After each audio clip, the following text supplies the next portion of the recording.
Il y a quelques années, j'ai vécu ça, une réduction au compteur électrique. Tu continues à avoir un minimum, mais pas assez pour vivre normalement. Pas de machine à laver quand tu veux, pas de lumière partout, pas d'appareil en même temps. Chaque geste devient un calcul. Et tout ça pourquoi?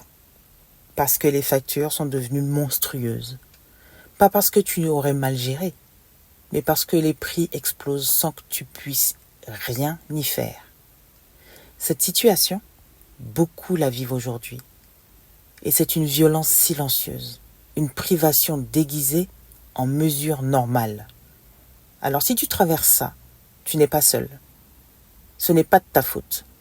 Tu n'as pas à avoir honte. Et surtout, tu peux traverser cette période sans t'effondrer. Voici quelques pistes pour tenir bon. Premièrement, organisation avec tes appareils.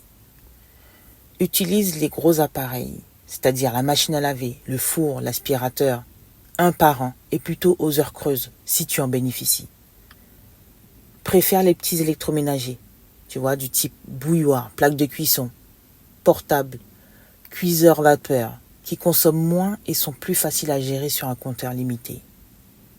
Deuxièmement, utilise des lampes LED rechargeables sur batterie, qu'on peut parfois charger quand il y a du courant suffisant. Prévois aussi des lampes solaires portatives. Elles coûtent peu et assurent une autonomie, pratique pour les enfants qui ont peur du noir.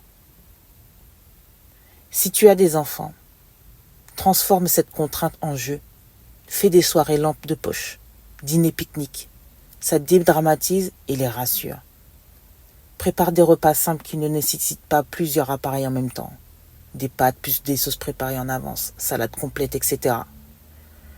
Avoir une petite réserve de chargeur solaire ou batterie externe pour garder au moins un téléphone et une tablette disponible. Planifie ta consommation. Liste ce qui est essentiel, frigo, congélateur, chauffe-eau si besoin, et évite tout ce qui est secondaire pendant cette période. Débranche les appareils en veille. Ils tirent du courant inutilement.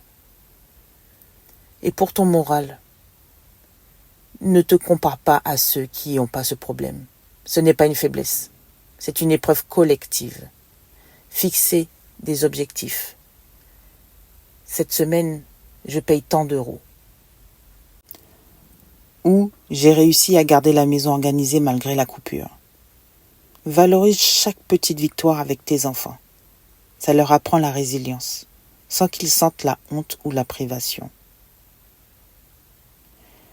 Ce que je veux dire, c'est que la réduction d'électricité, c'est un chantage moderne, mais vraiment.